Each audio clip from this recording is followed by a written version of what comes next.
اللہ وبرکاتہ۔ آج تراویح میں پارے 29 سورہ مدثر تک تلاوت ہوئی۔ پہلی سورہ ہے سورہ ملک، جس کی بڑی فضیلت حدیث شریف میں ہے کہ جو شخص اس سورہ کو اور اس کے ساتھ 2 سورتیں اور ایک سورہ واقعہ جو پارے 27 میں ہے اور ایک سورہ حامیم سجدہ جو پارے 24 میں ہے، ان تینوں سورتوں کو جو شخص پڑھے گا رات میں، پیارے نبی صلی اللہ علیہ وسلم نے فرمایا اس کے لیے 2 خوشخبریاں ہیں۔ ایک تو یہ کہ اس کو کبھی فاقے کی نوبت نہیں آئے گی، اللہ رزق میں برکت دیں گے۔ دوسرا، عذاب قبر سے محفوظ رہے گا۔ تو ہمیں چاہیے کہ ان سورتوں کو رات میں پابندی سے تلاوت کیا کریں، اللہ اس کی توفیق عطا فرمائے۔ اس کے بعد اللہ نے سورہ قلم میں اللہ کی راہ میں خرچ کرنے کا ثواب اور خرچ کرتے ہوئے ہاتھ روک دینے کا عذاب ذکر فرمایا ہے۔ ہاتھ روکنے کا مطلب یہ ہے کہ فراوانی ہے، اللہ کا دیا ہوا سب ہے، لیکن دل میں لالچ آ گئی، بخیلی آ گئی، اس لیے روک دیا۔ تو اللہ نے فرمایا، بلکہ پورا واقعہ بیان کیا کہ اللہ بابرکت بنا دیتے ہیں اس کے رزق کو اور تباہ کر دیتے ہیں۔ اللہ ہماری حفاظت فرمائے۔ سورہ حاقہ کے اندر اللہ تعالیٰ نے میدان آخرت کی منظر کشی فرمائی کہ جب حساب و کتاب کا وقت ہوگا اور نامہ اعمال کی تقسیم کا وقت ہوگا تو بڑا عجیب منظر ہوگا۔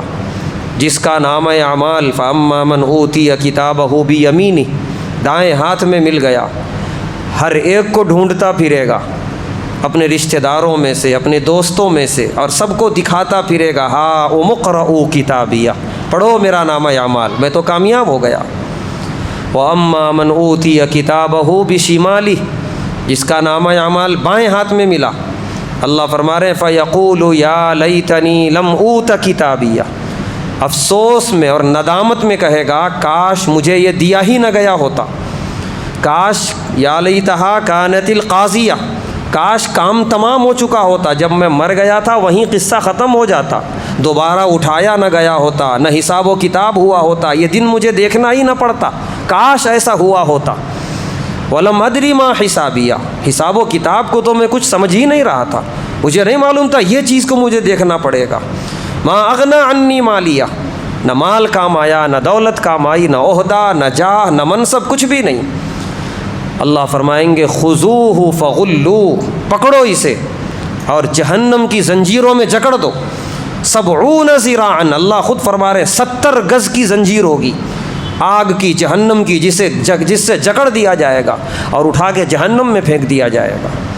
تو یہ اللہ نے آیتیں اتاری ہیں کہ اس دن کو ہم یاد رکھیں، حساب و کتاب بہرحال ہونے والا ہے۔ اسی لیے پیارے نبی صلی اللہ علیہ وسلم نے دعا سکھائی، دعا مانگو اللہم حاسبنا حسابا یسیرا، اے اللہ آسان حساب لے لیجئے گا۔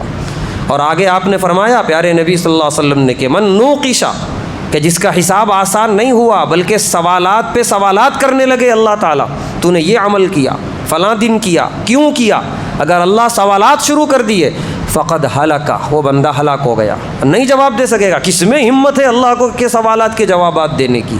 اسی لیے آسان حساب اور درگزر کا ہمیں سوال کرنا چاہیے، دعائیں مانگنی چاہیے۔ اس کے بعد سورہ نوح کی تلاوت ہے۔ سورہ نوح میں اللہ تعالیٰ نے حضرت نوح علیہ السلام کی جو طویل دعوت ہے، 950 سالہ دعوت و تبلیغ کا کام کیا انہوں نے، اور ایمان کتنے لائے؟ مشکل سے 70 یا 80 لوگ، مشکل سے 100 کے اندر ہیں۔ انہوں نے جو رب سے فریاد کی 950 سال طویل محنت کے بعد، رب انی دعوت قومی لیلا ونہارا، بار الہا میں نے اس قوم کو رات میں بھی دعوت دی، دن کے اجالے میں بھی میں نے اسے دعوت دی، اعلنت لہم واسررت لہم اسرارا، علی الاعلان میں نے انہیں بلایا، اکیلے میں ملاقات کر کے چھپ چھپ کے میں نے انہیں دین کو سمجھایا، لیکن یہ سوائے سرکشی کے کچھ بھی نہیں کرے۔ میں نے انہیں کہا استغفروا ربکم انہ کان غفارا، استغفار کرو، اللہ سے معافی مانگو، وہ خوب معاف کرنے والا ہے۔ اور خالی استغفار کے نتیجے میں معافی ہی نہیں ملے گی، یرسل السماء علیکم مدرارا، وہ آسمان سے رحمتوں والی بارش برستا ہوا چھوڑ دے گا، اتنی رحمتیں ہوں گی۔ وَيُمْدِدْكُمْ بِأَمْوَالٍ وَبَنِينَ، اللہ تمہاری مدد کرے گا اموال کے ذریعے، اولاد کے ذریعے۔ وَيَجْعَلْ لَكُمْ جَنَّاتٍ وَيَجْعَلْ لَكُمْ أَنْهَارًا، تمہارے باغات اور تمہارے کھیتیوں کو سرسبز و شاداب کرے گا، نہریں جاری کرے گا میٹھے اور چشمے پانی کی۔ اتنے سارے فوائد سورہ نوح میں اللہ نے بیان کیے استغفار کے۔ کثرت سے استغفار کریں ہم، کوئی معمولی چیز نہیں ہے استغفار، کہ استغفار کے نتیجے میں گناہوں کی معافی، رزق کی برکت، گھروں کے اندر برکت، رشتہ داریوں میں برکت، تجارتوں میں برکت، یہی تو ہیں ہماری کھیتیاں، یہی تو ہیں ہمارے کاروبار اور تجارت۔ تو بے شمار فوائد استغفار کے اس سورے میں اللہ نے بیان کیے، کثرت سے ہمیں استغفار کرتے رہنا چاہیے۔ نوح علیہ السلام نے فرمایا کہ پروردگار یہ قوم نہیں مانی، 950 سال کے بعد اللہ نے اس قوم پہ طوفان کا عذاب بھیجا اور پوری کی پوری قوم تباہ و برباد ہو گئی، ختم ہو گئی، 950 سالہ طویل محنت کے بعد نہ ماننے کی وجہ سے۔ اور جو ایمان لائے تھے وہ کشتی میں سوار ہوئے، اللہ تعالیٰ نے صاف طور پہ انہیں بچا لیا۔ یہ بہت بڑی ذمہ داری ہے دعوت کا کام، بالخصوص اسلام کی دعوت ان تک پہنچانا جو اسلام کو جانتے نہیں، پہچانتے نہیں، یا غلط فہمیوں کا شکار ہو کے دشمن بنے ہوئے ہیں۔ ہمیں ایسے موقع پر کم سے کم رمضان میں اپنے ان بھائیوں کو یاد رکھنا چاہیے جو پورے ملک کے مسلمانوں کی طرف سے یہ فرض کفایہ ادا کر رہے تھے، دعوت کا کام کر رہے تھے، اور ظالم حکمراں نے بے قصور مقدمات میں پھنسا کے انہیں جیلوں کے پیچھے ڈال دیا، جس میں خاص طور سے مولانا کلیم صدیقی صاحب، عمر گوتم صاحب اور ان کی پوری ٹیم ہے۔ اور ان پر ایمان لانے والے آپ کو معلوم ہونے چاہیے، لاکھوں میں ہیں، ہزاروں میں نہیں، لاکھوں میں، بہت خاموشی سے کام۔ اور الحمدللہ عدالت میں ایک کیس بھی ثابت نہیں ہو سکا کہ انہوں نے زبردستی کسی کو کلمہ پڑھایا ہے، سب نے آ کر خوشی سے ان کے سامنے کلمہ پڑھا ہے۔ یہ کام سب کا تھا، جو بیچارے صرف وہ کر رہے تھے، اور آج اس نہ کردہ جرم میں جیل کی سلاخوں کے پیچھے ہیں۔